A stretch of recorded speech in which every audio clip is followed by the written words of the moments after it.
When I got to the end of the pilot, I was in such disbelief that the episode was over, not because it felt rushed, but because I was enjoying this so much that I couldn't believe 20-something minutes had passed already. This is the first episode of the first and only season of Back to You. This is directed by the wonderful James Burrows and stars the amazing Patricia Heaton and Kelsey Grammer. This is a recipe for perfection. And a little backstory, not an exciting backstory, but context, I guess, before I get in with this discussion. And this will contain spoilers, I should point that out. There will be spoilers from, let's say now, as I talk about what happens in the episode and share some thoughts, but my thoughts are all positive. A couple of days ago, Patricia Heaton posted on Instagram that she's going to be in the new season of Frasier. I cannot wait. And she'd posted a photo from Back to You, and it occurred to me, or so I thought, that I'd never seen this before. I wasn't even sure if I'd heard of it, so I went to track it down. I had to buy it on Amazon Prime in the UK. It's not available to stream for free anywhere. So I paid for the first season. I could have just paid for the first episode to see what it was like, but I took the plunge, and I'm pretty confident I'm not going to regret that decision. And then there was something about, interestingly, the character of Marsh, played by Fred Willard. I really like Fred Willard, and there was something about his character that rang a bell.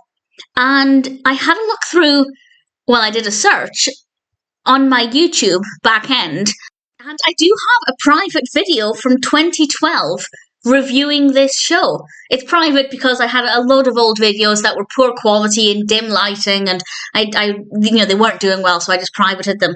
But this is one of them, and I have no recollection of this other than a faint recollection of Fred Willard's character. I'm kind of glad I don't remember anything about it, because at the time I hadn't seen Kelsey Grammer in very much. I hadn't seen a lot of Frasier. Now, of course, I love Frasier. Cheers is it is my favourite show just now, and Everybody Loves Raymond's high up there in the middle. I love Patricia Heaton as well.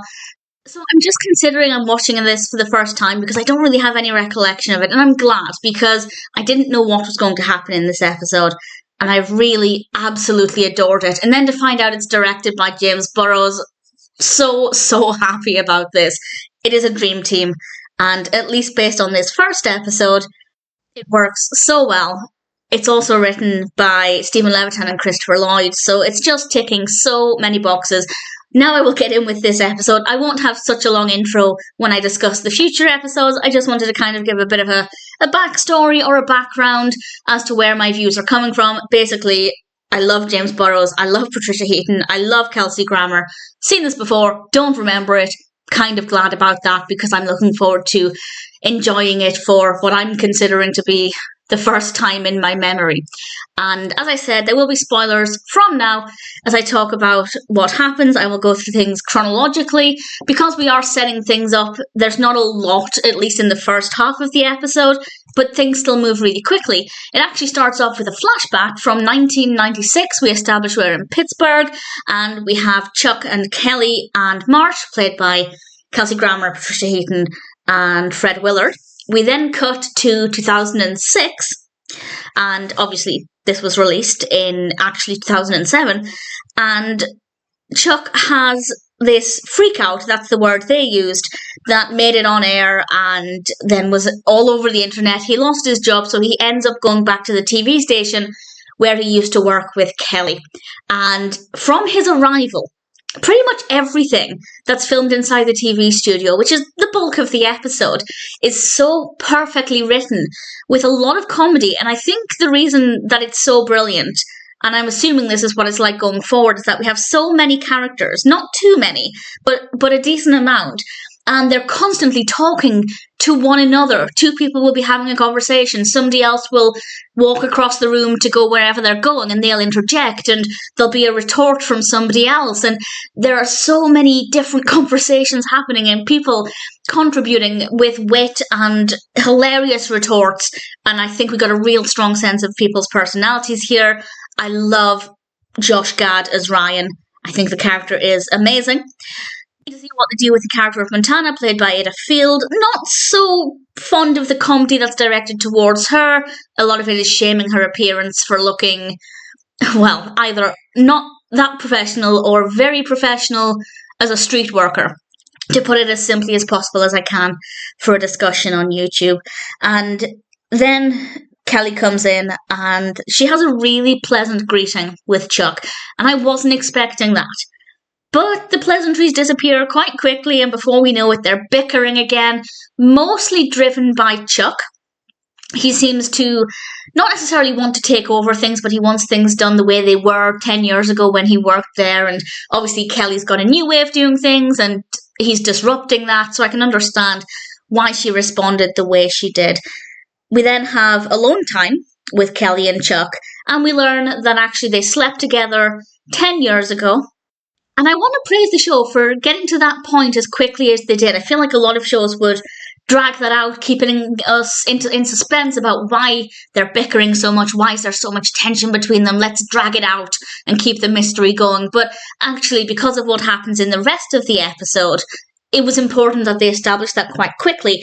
And this is significant because we learn that, well, initially we're told Kelly has an 8-year-old daughter, but just before they go on air, Chuck learns that her daughter is actually 10. And the penny drops. And then we have this really well-written auto cue where everything he's saying seems to mirror his internal thoughts or provide commentary on the situation. And it was very, very well done. Brilliant performance, of course, from Kelsey Grammer. And then, much to my surprise, Chuck's visiting Kelly at home. Chuck visits Kelly at home, and I was surprised by this because I'd expected that the first episode, in fact, I would have assumed the first season, or at least the first half, would have basically just had the studio as the set. New TV shows don't often have multiple sets because of budgeting reasons, and it's not usually until we kind of go further into the show that we get additional sets, of course, depending on how much money is behind it to begin with. But I had kind of assumed that this would just be set in the TV studio and the station and around about. So to actually take us to Kelly's home, I thought was quite a pleasant surprise. And while there, Chuck points out that they did have some good times and we have some nice reminiscing between them, mostly driven by Chuck. And then Kelly gets a phone call. It's her daughter, and she tries to get Chuck out of the house really quickly. Up until this point, she has denied that Chuck is the father of Gracie. And then Gracie comes over, and she's played by Laura Marano, and Chuck looks genuinely happy. He looks genuinely pleased to see her. Granted, he's only known about her for, as he said, 45 seconds. And at the very end of the episode, the last thing he does is call up Kelly and compliment Gracie. And that's how we end the episode. And I genuinely thought, you can't leave it there. I need more. Thankfully, there are 16 more episodes. I think there are 17 in total. Please feel free to correct me if that's not right. I'm checking just now. Yes, there are 17 in total, so 16 more episodes. Obviously, I'm basing my thoughts purely on this first episode, but I was really surprised to find that it was only one season because of the team behind this, because of the people involved in this. This is just a recipe for perfection, and I absolutely adore this first episode. I cannot wait to watch more. Sure, I'm biased because I love Patricia Heaton. I love Kelsey Grammer. Everything James Burrows touches turns to gold. So I am biased. I'm willing to admit that. But at the same time, I can see exactly why this works very well. We have very well-written comedy. Some of the comedy, as I said, particularly that towards Montana, may not sit as easy with some people as it would others. And maybe that's part of the problem, especially if that's heightened as we go on. But I'll find out that in due course. But I feel like they made a great use of the space. I think the pacing is really good. The characters are really interesting. There's a lot of comedy. Very, very well written. Brilliant dialogue. Really great performances. Based purely on this episode, I think I'm going to really love Back to You. And I cannot wait to watch the next episode.